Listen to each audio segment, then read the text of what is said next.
Salut les Vatosokos, j'espère que tout le monde se porte bien. On se retrouve pour une nouvelle petite vidéo sur le Paris Saint-Germain, oui, dans les dernières heures du mercato qui se finit aujourd'hui à minuit. Donc il y a encore de la nouveauté. Voilà, on va passer par quelques sujets. Donc vous l'avez vu dans le titre. Je vais parler directement de Kolo Muani, vu que c'est normalement la dernière recrue qui devrait venir au Paris Saint-Germain. Alors ça coince un petit peu avec Kolo Muani. À l'heure où je vous parle, c'est pratiquement fait. Voilà, c'est ce qu'on entend dire, c'est pratiquement fait et tout. Alors moi, ce que je pense, c'est qu'on fait une toute petite erreur quand même de l'acheter aussi cher. Voilà, c'est quand même un joueur qui est pas, je veux dire, c'est un bon joueur, mais est-ce qu'il vaut 100 millions? Je veux dire, 90 plus 10 de bonus, ou même 80 plus 10 de bonus, 90 millions, 100 millions, bon, on n'est plus à 10 millions près.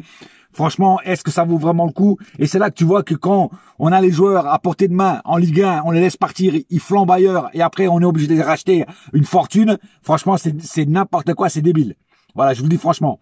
Alors, moi personnellement, je trouve que c'est une erreur d'acheter Kolo Muani à ce prix-là. J'ai bien dit à ce prix-là. J'ai pas dit que c'est une erreur parce que le joueur ne vaut rien. J'ai dit à ce prix-là. Voilà, c'est trop cher. Pour moi, c'est trop cher. Alors vous allez me dire, c'est pas ton argent et tout tatata. C'est vrai, c'est pas mon argent, c'est pas notre argent. Mais ça reste quand même cher pour le joueur qu'il est. Voilà. Il joue à Francfort, il joue pas à City ou dans un grand club. Francfort, c'est pas un grand club. C'est un club, c'est l'équivalent, je sais pas voilà, j'ai pas de Nantes, de Lyon. Voilà, il y a encore. Je sais même pas si c'est l'équivalent de Lyon. Enfin, en ce moment, oui. En ce moment, c'est plus fort que Lyon parce que Lyon, ils sont vraiment au fond du trou. Et j'espère qu'ils vont pas nous la mettre bien profonde dimanche là quand on jouera contre eux. Qui malheureusement, je pourrais pas voir ce match car je serai au taf. Donc pas de débrief de ma part. Donc voilà. Donc Kolo Muani, oui, parce qu'il faut une doublure à tous les postes. Kolo Muani joue au même poste que Gonzalo Ramos. Vu que Gonzalo Ramos là, il est blessé. Quand il y en a un qui est blessé, l'autre, il est là il a la même qualité pour remplacer celui-là qui est blessé. Voilà. Donc, on va voir jusqu'à midi s'il arrive ou pas. En tout cas, Kolo Muani a tout fait pour aller à Paris. Il a même snobé les derniers entraînements de Francfort. Donc, il veut vraiment partir, lui. Il est décidé à rejoindre le Paris Saint-Germain, ce qui est très honorable de sa part. Mais on va voir donc ce que ça donne et en espérant qu'ils viennent parce que comme je dis, il faut toujours des doublures à tous les postes. Maintenant, on va parler de l'autre recrue, Bradley Barcola. Je vais l'appeler Bar à Coca-Cola. Blague à part. C'est une bonne recrue. C'est un joli petit joueur. Voilà, il peut jouer aussi du côté droit pour remplacer Dembélé si Dembélé se blesse. Voilà, le problème avec ce joueur-là, c'est qu'il est très très jeune, mais ça c'est pas un problème à la base. Voilà, moi le problème que je vois le plus grave là-dedans, c'est que il a fait que 26 matchs en Ligue 1. 26 matchs en Ligue 1, c'est pas beaucoup, 26 matchs en Ligue 1, aucune expérience en Ligue des Champions, tout ça. Bon, alors vous allez me dire, oui, les jeunes, il faut qu'ils gagnent de l'expérience autant en Ligue 1 qu'en Ligue des Champions. C'est vrai, faut bien commencer un jour. Mais tu vois ce que je veux dire, c'est quand même, tu vois, moi je comprends pas que t'as une école du Paris Saint-Germain qui est bourrée de talent et tu les vends, tu leur donnes pas leur chance. Et puis après tu dois aller chercher des joueurs à Lyon ou un truc comme ça pour, tu vois. Et moi ce qui m'étonne, c'est que, alors je sais que Lyon est au fond du trou, autant sur les matchs, peut-être même financièrement, ils sont peut-être pas excellents non plus. Et c'est peut-être pour ça qu'ils l'ont vendu. Mais après, est-ce qu'ils l'ont vendu? Ils le vendent à un concurrent direct. Tu vois ce que je veux dire? Donc, est-ce que c'est pas justement une pierre dans la chaussure? C'est-à-dire, est-ce qu'il est vraiment aussi bon que ça? Est-ce que Lyon ne vend pas vraiment quelque chose qui n'est pas bon? On a déjà eu des exemples avec des Ressé qui sont venus du Real de Madrid. Même Zidane, il a dit, ouais, Ressé, il va faire du sale au Paris Saint-Germain avec un petit sourire de foutage de gueule. Tu vois ce que je veux dire? C'est-à-dire qu'en fait, Ressé, c'était une grosse daube. Tu vois ce que je veux dire? Voilà. Est-ce que Lyon n'est pas en train de faire la même chose avec Barcola? Parce que 26 matchs en Ligue 1, franchement, c'est limite, c'est short, comme on dit. Tu vois? Donc, je sais pas. Et bon, on va voir ce qu'il donne quand il jouera. J'espère qu'il sera quand même assez de fois titulaire. Est-ce que Luis Enrique va lui faire confiance? On verra bien. Peut-être qu'il jouera quelques minutes au début, après peut-être qu'il va grappiller des minutes en plus. Je sais pas ce que Luis Enrique va en faire, mais on verra bien. Bon, après, il vaut mieux l'avoir avec nous que pas avoir de doublure. Voilà. Donc, si Dembélé se blesse, lui pourra remplacer et qui sait peut-être briller en Ligue 1, peut-être briller en Ligue des Champions si Dembélé n'est pas là. On sait jamais.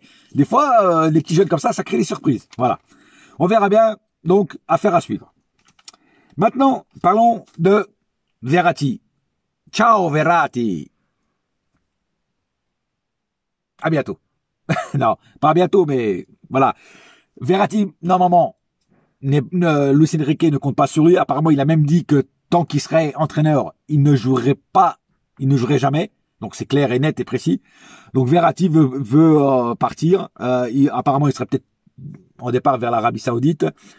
Mais après, je te dirais, pourquoi Luis Enrique n'en veut pas? Tout simplement parce que il a bien vu qu'il avait une hygiène de vie pourrie, comme Neymar. Il avait une hygiène de vie pourrie, il fume, il boit, il va en soirée, machin et tout.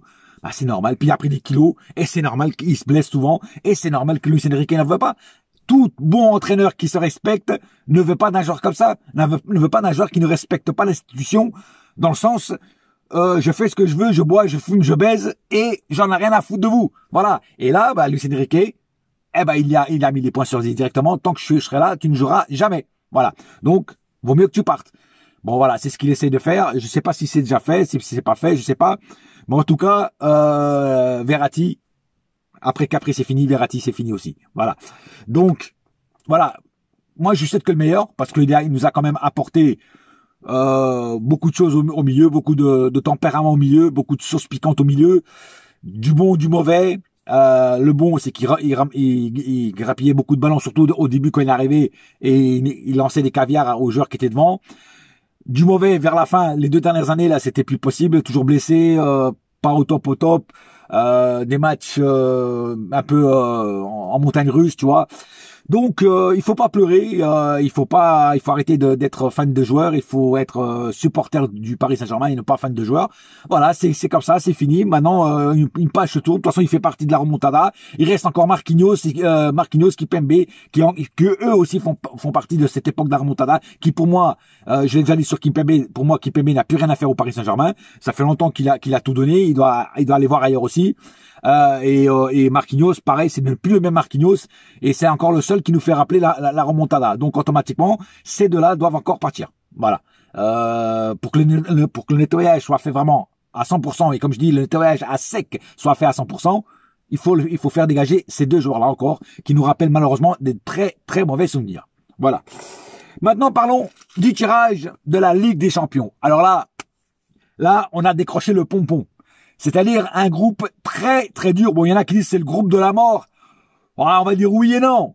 Oui et non, parce que bon, c'est vrai que c'est des bonnes équipes. C'est vrai que c'est des bonnes équipes. Mais sinon, on aurait une équipe compétitive avec des sacrés joueurs qui se connaissent, que le tac-tac fonctionne. Franchement, ces 3 équipes-là ne m'auraient pas fait peur. Le problème, c'est que comme l'équipe est en train de se reconstruire avec des nouveaux talents, des nouveaux joueurs, et qui sont pas encore accordés leur violon ensemble, ils jouent pas encore longtemps ensemble, donc ils ont pas encore le tac-tac magique qu'ils doivent avoir, donc ça va être plus compliqué. Et donc c'est sûr que quand tu rencontres des équipes comme Newcastle, qui vient de commencer aussi, faut pas croire, Newcastle, Milan, et l'autre c'était qui déjà, Milan, et l'autre c'était je sais plus. Bon bref, 3 équipes très fortes. Voilà. Alors tu te dis ouais, bah là ça va être compliqué. Et pour la première fois, j'ai des doutes qu'on passe la phase de poule. Parce que pour continuer en Ligue des Champions, il faut au moins finir 2e. Et là, il y a du gros quand même. Il y a du gros. Ouais, Milan, c'est gros. Newcastle, c'est gros. Et l'autre, que je me rappelle plus le nom, c'est gros aussi. Tu vois ce que je veux dire? Tu vois, et ça va se battre. Ça va se battre pour être premier et 2e. Tu vois, les autres vont tout donner. Parce que personne veut aller en Ligue Europa. Moi, personnellement, ça m'intéresse pas que le PSG aille en Ligue Europa. Je te le dis franchement. Je préfère finir 4e de la poule et pas aller en Ligue Europa et après se concentrer que sur le championnat et la Coupe de France. Tu vois ce que je veux dire?